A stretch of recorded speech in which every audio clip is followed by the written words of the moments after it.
Hi, welcome to a new episode in the Internet Surfer, hosting the most horror and creepiest stories from Reddit. Please don't forget to comment, like, share, and subscribe. Enjoy. We're not the first attempt at a world. I think I found the demo for our reality. We're not first. By that, I mean we're not the first attempt at human life. At least that's what I'm putting together. If you're going to listen to my crackpot theory, though, you're going to have to hear the backstory. My name is Helen, I'm 30, unhoused, and scraping by on the streets of NYC. Despite what you might think of this, I'm in a sane mind and have others to corroborate what happened, or at least some of it. A few of the others I was living around, and I were going to a nearby soup kitchen, hoping for at least a warm meal.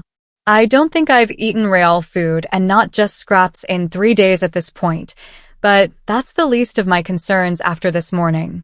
We were on our way, getting ready to cross the street when a car came speeding through, whipping around another at the stoplight. I'm not sure why I reacted how I did. There was a girl in front of me that I'd just met, Phoebe. She was younger, down on her luck, but a talented artist. She just needed to find some sense of stability, you know? That's hard these days. The car was heading straight for her on the crosswalk. No way it was going to slow down or even try to. I just jumped forward, pushing her out of the way and taking the full force of the sedan barreling toward me. At least, I should have felt the full force. Instead, it just kind of knocked me back into the pavement. It still hurts, but more like when you run into a pole or something when you're not paying attention. Here I thought it must have stopped or slammed on the brakes, except when I finally opened my eyes and overcame the daze of the hit, the street was suddenly empty. I mean empty. Not a good person, vehicle, or even animal in sight. There are 5 pigeons for every square foot of this city, yet at this moment, everything was silent and still. Then the humming started. It was low, reminding me of the old, giant TV that my grandma kept in her living room. That sound of low, static humming when a channel was on with nothing to watch. Eventually, I picked myself up, not quite sure how long I was laying there though. Opening my eyes made me think I was officially dead though, or had some major brain damage. I'm going to describe it as best I can, but bear with me if it sounds a little odd. Everything was the same, geography-wise, with the familiar layout of the city I grew up in. Except it was, I don't know, Lores. It reminded me of when I made up a Grand Theft Auto game and glitched everything else out. The empty world was more angled than real life, with fewer curves and more edges on everything. It wasn't until trying to get up that I started to really feel the ground under me. It was smooth, a slight static just breaths away from the surface. The asphalt looked as if it was painted on, giving the appearance of poured concrete. It just felt like a smooth, marble surface. Cool to the touch, too. As I stood, the rest of the world came into focus, and I could see the buildings looked much the same. Windows and doors as if they were crudely textured over. Everything reminded me of an old PlayStation 1 game, looking around, but how I was inside it, I don't know. The sky above looked fake too, with clouds painted on with angled powers. Just looking up started to make my vertigo go crazy though. After a few minutes of gathering myself, I started moving down the street, trying to figure out what this place was. The streets were empty still, with not even a breeze moving the still air. When I walked up to one of the windows, a blurred display with a sign that said slice with pictures of pizza that made JPEG compression look like Da Vinci, there was nothing I could see through the windows. Hell, it was like just solid color, painted like glass to give the appearance of a front. Might as well have been a cardboard cutout. Hello, a voice shouted from around the corner. It froze me at first, realizing I wasn't as alone as I believed. I had to find a way out of here though. Maybe they knew something? I don't know. It's not the least rational thing about today. Because when I finally reached the intersection and got a clear view around me, unobstructed by the tall buildings around, I almost lost my mind. The World Trade Center was standing tall against the sky. Not with much detail on it, but the Twin Towers were punching into the sky for the first time since I was a kid. The world grew louder, my mind racing, trying to just find some comprehension of what I was seeing. God, I just wanted to get a hot meal, and now I'm in Y2K hell, with no idea how to get the hell out of this place. I almost resigned myself to death at this point because everything was so overwhelming. Then the voice came again, a small hello, this time from behind me. Everything in my body screamed not to turn. Don't look, don't face whatever nightmare was probably right behind me. Despite it all, I still looked. A kid was walking toward me, maybe a couple blocks down. This time though they gave a much louder hello. This is on me. Not going to lie. I grew up homeless for a lot of my childhood, so I've got a soft spot for kids who need help. That was almost the end of me. Hey, are you okay? I shouted down the street. The child only gave another hello in return, nothing else. They were moving toward me still, but the light didn't let me make out any features. Cautiously, I started walking to meet them. They repeated hello again, this time louder. It wasn't until I got closer that I noticed the humming growing louder, static cutting through the silence. Hello. It said again, this time stuttering it out, resetting to the beginning every time. When it came into view, I took a step back, realizing I made a huge mistake. The smiling, cheery face looked pasted onto the angular head. Their shoulders and arms were oddly sharp, just floating at the side without movement. Legs were moving, but not actually touching the ground. This thing was gliding like a ghost, closer and closer to me. Features grew clearer as it got closer. The smile was too wide for the face, stretching ear to ear, showing far too many teeth. Empty eyes stared forward, crudely drawn onto the skull. I honestly don't know if it could see me, but it felt like it wanted me. It started glitching harder, the words stacking on top of each other without getting out the first word. In only a few feet it became one long sound, a scream of binary technology, missing a 1 or 0. It got overwhelming, causing me to fall to my knees in the middle of the street. Gliding ever closer, the figure was now bending, contorting, and stretching itself in every direction. There was a singularity in the middle, with every fiber of the thing screaming, trying to escape it. I could see the ground around it beginning to pixelate, popping in and out of existence. Once the stretching got to its face, everything went to hell. The sound grew even louder, more static and louder, mechanical errors deafening me. Static charge filled the air, crackling around as the hair on my arms raised.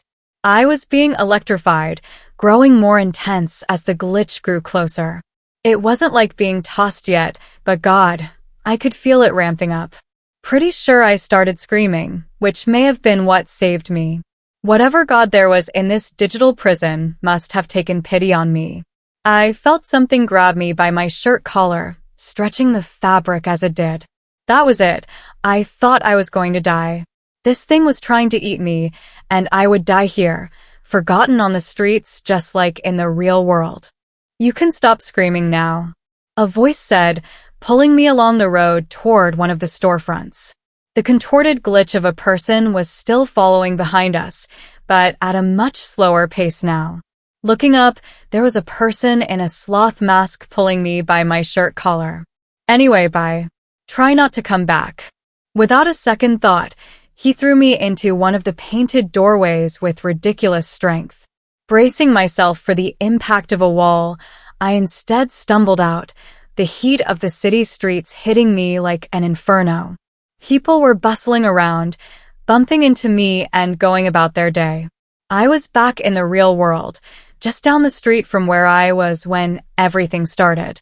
Cop cars were down the road near where I got hit, as well as an ambulance. When I walked up, I couldn't even say anything. Phoebe was standing there crying by the ambulance, a large scrape going down her forearm. Seeing me must have made her think she was being haunted because she started to point at me, crying too much to get anything out. Talking to the others that were with me, I'm still not sure what happened. Everyone says they saw me push Phoebe, the car make contact, then I was just gone. An hour passed and everyone thought I was still on the grill of that truck, being taken along on a high-speed chase. They still haven't even caught the driver, apparently. I'm tired. Everything is still blurry. I feel like I saw something I wasn't supposed to, like something taboo and ancient. Even though the look of it was relatively recent, it just felt old. There was something there that wasn't right. Not to mention whoever rescued me. God, I have a lot of questions, but right now I'm just glad to be alive. Maybe someone in the homeless camps knows something. I'll reach out to a few of my shelter friends too, to see if they've experienced anything similar. To be honest, surviving on the streets in the real world seems a little trivial now after seeing all that. I don't feel like I'm anymore. I keep hearing scientists talking about living in a simulation, but I think I just saw the demo. God, I hope I don't have to go there again, though. Part 2. We're not the first humans. There's a demo of our universe. A glitch followed me back. I'm still unsure about the things I've seen, but I do know there are others who have seen it now. Did a little digging and found some random message boards suggesting a demo, like a first attempt at humanity. Except now I'm finding out that visitors to the demo don't end up sticking around long after they return. From the few threads I've seen, and bear with me, I'm homeless and using library computers. The few of us who went in and made it back all had somewhat similar experiences. Emptier, more low-res version of their surroundings at the time, and a voice luring them closer before glitching out on them.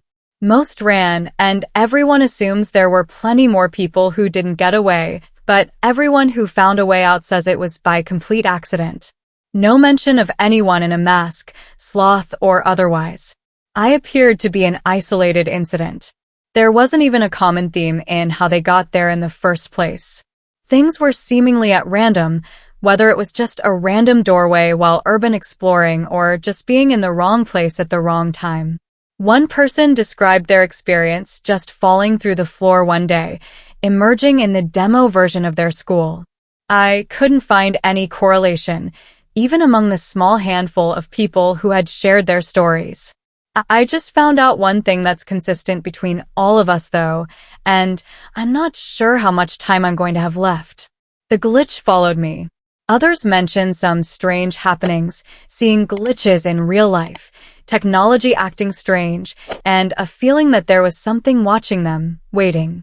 I've felt that since the first encounter, just a few days ago, but I feel like my heart is still racing.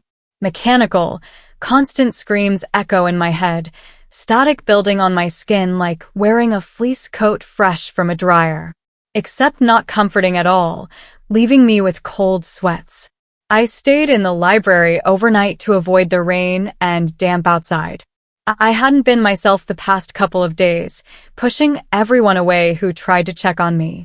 EMS told me I was a hero for pushing Phoebe out of the way, so why do I feel like I'm being hunted? I did a good deed, right?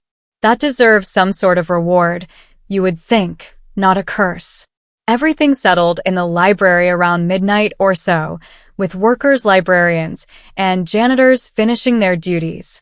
Years of experience taught me where to hide and avoid anyone checking around, though the janitor was extra thorough tonight for some reason. Must be an event or something tomorrow. I curled up on one of the couches set aside for reading, nestled in one of the back corners where a small light cast shadows. It was comforting, one of the only places I've ever known that felt like home. Guess that's why I finally ended up drifting off to sleep, but it was only minutes before things got weird. A loud series of thumps from a few aisles down, books hitting the floor in quick succession. Pages were turning like a hurricane was blowing right through, threatening to tear them apart. In the shadows I could see the shelf wavering, ready to topple over at the force before a figure emerged, gliding from the aisle like a ghost. It turned, looking toward me. The same small child I saw in the demo was standing there, a faint glow coming from it as the sneering, plastered-on face focused in on me. Then that loud, mechanical scream again, like voices sounding out briefly before being silenced, becoming a chorus of glitching, digital hell. My reaction time was much better, maybe because I knew where I was or because I didn't have the initial shock at whatever this thing was. When the glitch started moving toward me, bending and stretching like gravity was tearing it apart at the seams, I took off down another aisle. Well, that made it angry apparently, because it started getting even louder, the storm of gravity around it pulling everywhere. Where to go or what to do were secondary in my mind to just get out of here. I ran the maze of aisles, judging where the glitch was by the tornado it was whipping up.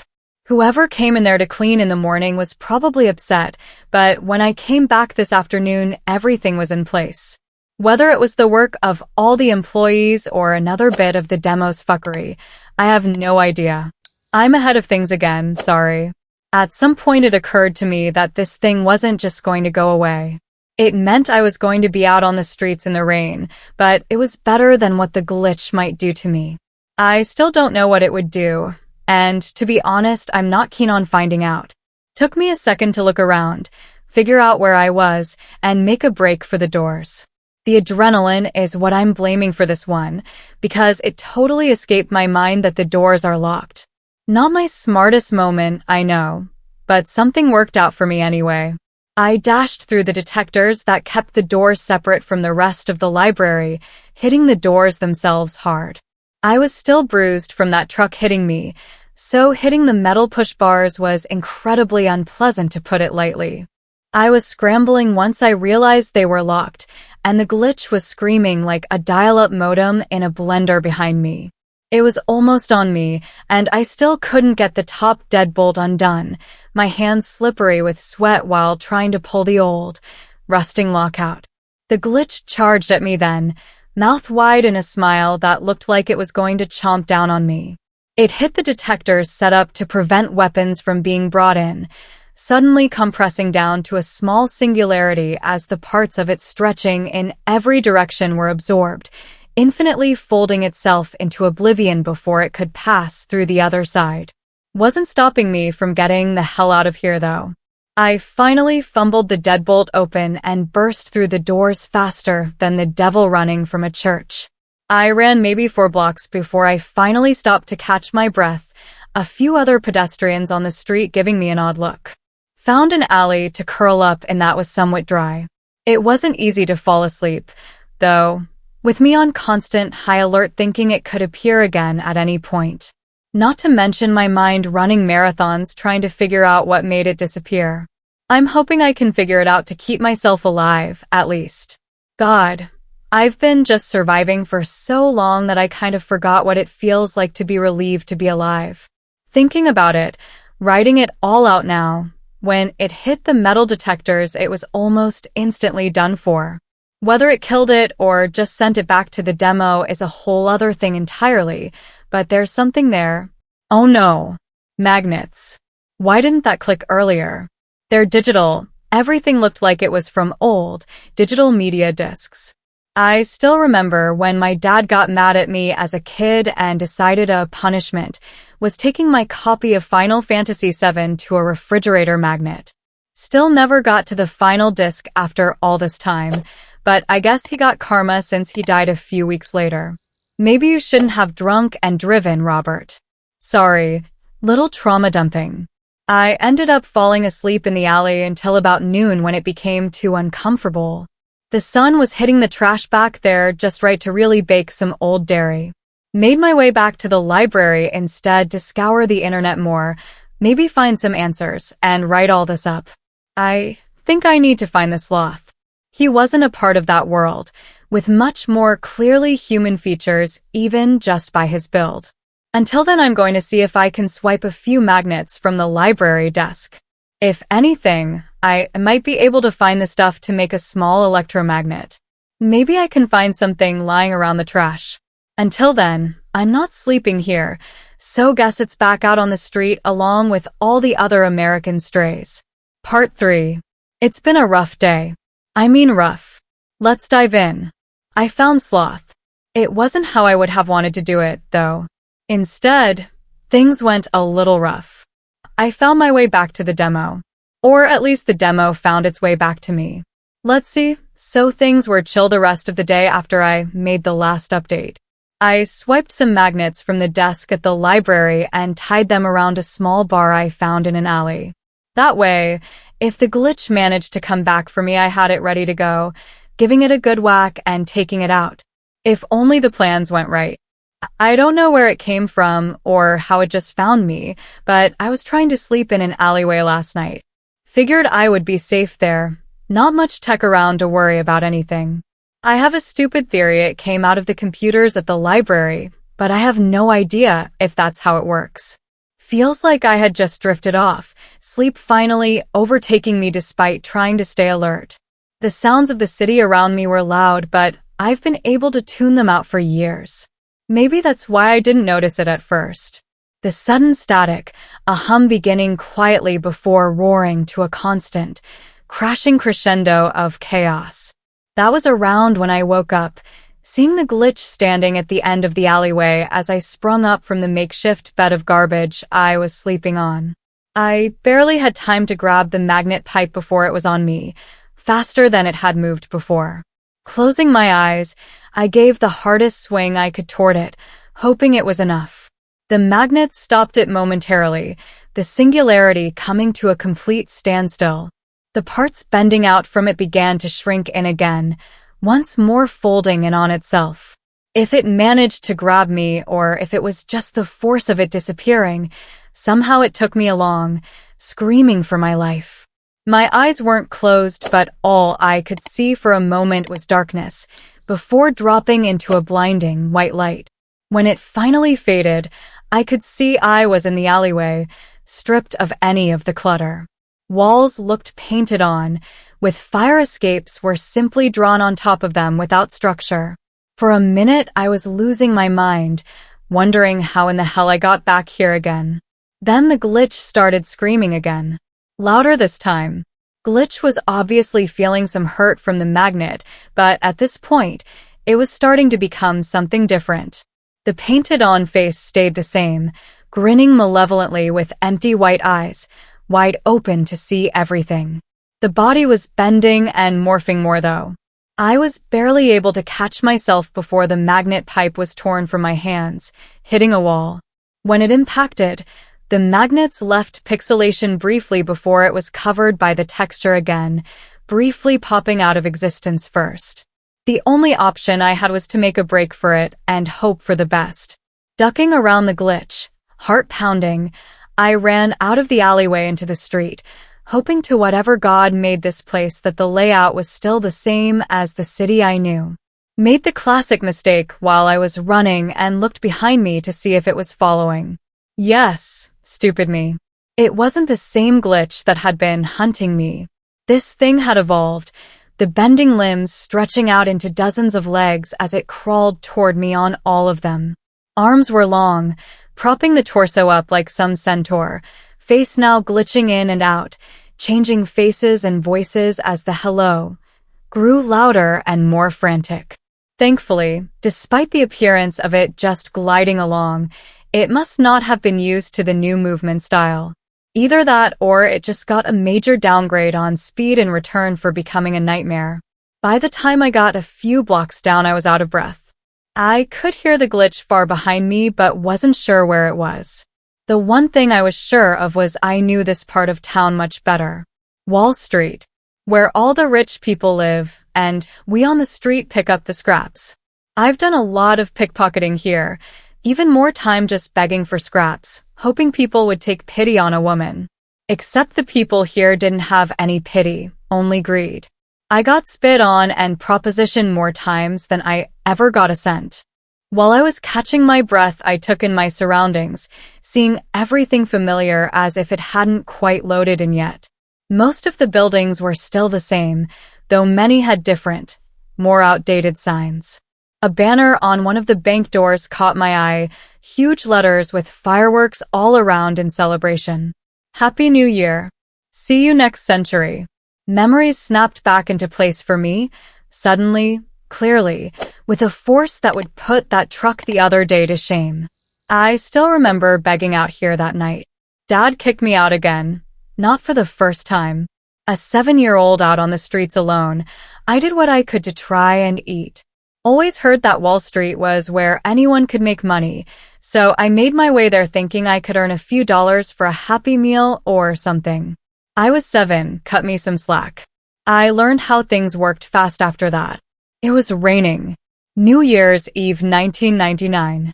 I was huddled under a little awning, one right across the street from me right then, actually.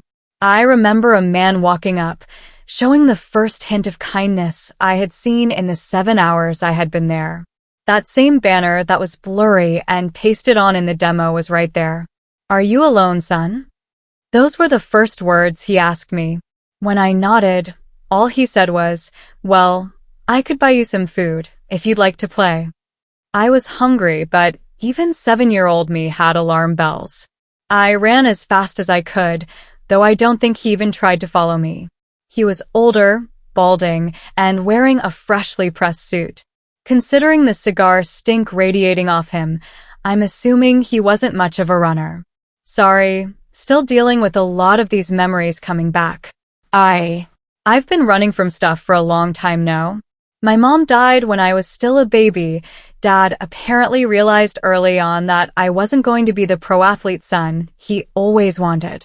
Don't think I've even spoken to him since I was 12, so God knows how he would react seeing I'm not his son anymore.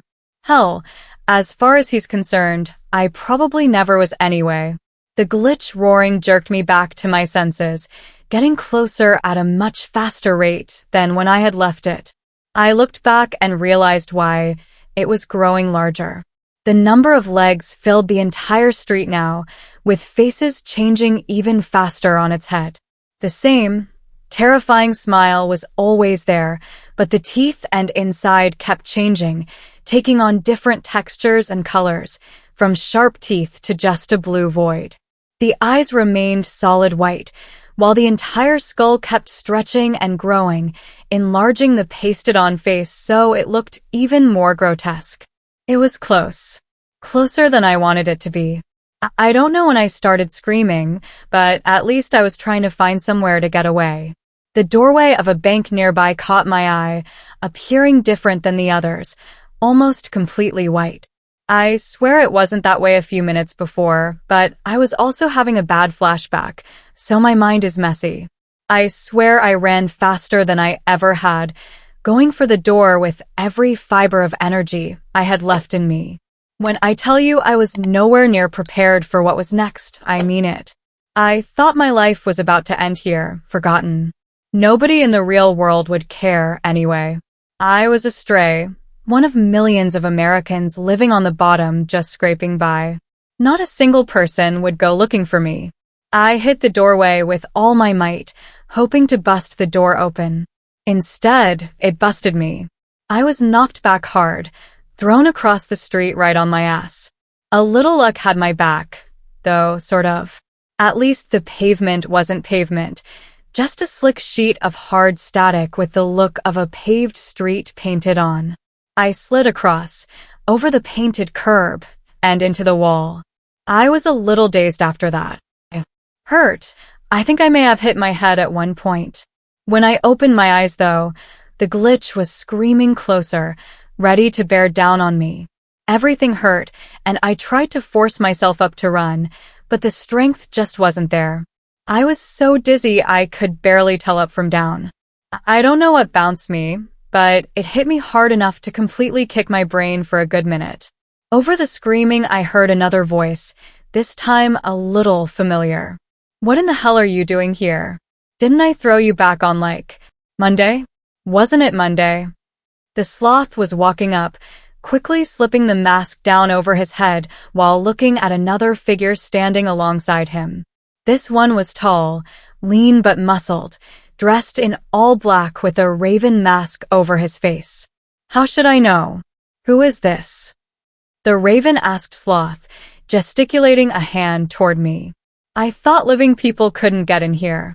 Did you let her in? The screaming of the glitch grew louder, only a couple of blocks down the street now. Its growth seemed slowed down, with fewer legs growing from the torso. The face was still changing, more rapidly while sometimes blinking completely out of existence, leaving an empty black void where it was. All I could do was point to it and scream for help as it got closer. Oh no. I've never seen one like that. Have you? That looks mean. Sloth remarked, turning to look at the glitch as it moved closer. Raven stepped forward, raising a hand in front of him and cantering it on the creature. We don't have time for this. Raven briefly raised his hand above his head before slicing it downward through the air, a chopping motion in the direction of the glitch. A wave of solid light extended from his hand as he made the movement, extending far enough to slice the glitch directly in half down the middle. I'll be honest here if you're looking for answers. I don't know. All I could really say at the time was that the glitch was what brought me here, that it had been after me since the other day. Sloth and Raven just stood there and listened, never taking off their masks. Can we finish? Only 3 days until we do this. Raven said, crossing arms in front of him. I was still in shock after seeing the thing that's been chasing me for days just get sliced in half like paper. Now I was finally able to ask questions to the one that saved me the first time, and I could barely speak. Raven gestured to a nearby doorway. You going to open it for her? High up, high up, high up. The glitch was in the real world? Like our world? Sloth asked me. My heart was still racing, but I was getting the feeling they knew about as much as I did about that thing. You're not even supposed to be here. How are you here then? That was all I could get out. Sloth started laughing at that question. I died. He laughed even harder. You mean you didn't have some near-death experience or anything? Meet anyone who gave you a talk? None of that. I pushed my friend out of the way of a truck, and it hit me. I ended up in here. Things were making less sense than before. They told me I disappeared until you threw me back like 20 minutes later. I'm sorry, you've spoken to her before. In here? What does she know? Raven was asking as Sloth still laughed, starting to cough now from not being able to catch his breath. Oh my god, chill. I literally just threw her through a door. This changes a lot of stuff. We had no idea you could just get knocked in here. Hell, you might have had the least terrible experience out of all of us. God, wait until we tell Tam. He was laughing again, clapping Raven on the shoulder. Sorry, a friend of ours. His trip here was super unpleasant, even compared to all of us. Don't know if the universe just likes making fun with him or what, but woo, too long of a story. Anyway, Sloth turned toward the door nearby, raising a hand and flipping his palm from face down to upright in its direction. A black void overtook the doorway, blotting out any of the markings on it. Look, this isn't a good place to be. You're going to want to stay out of here if you can help it. Sloth offered. Please go. We're on a time crunch.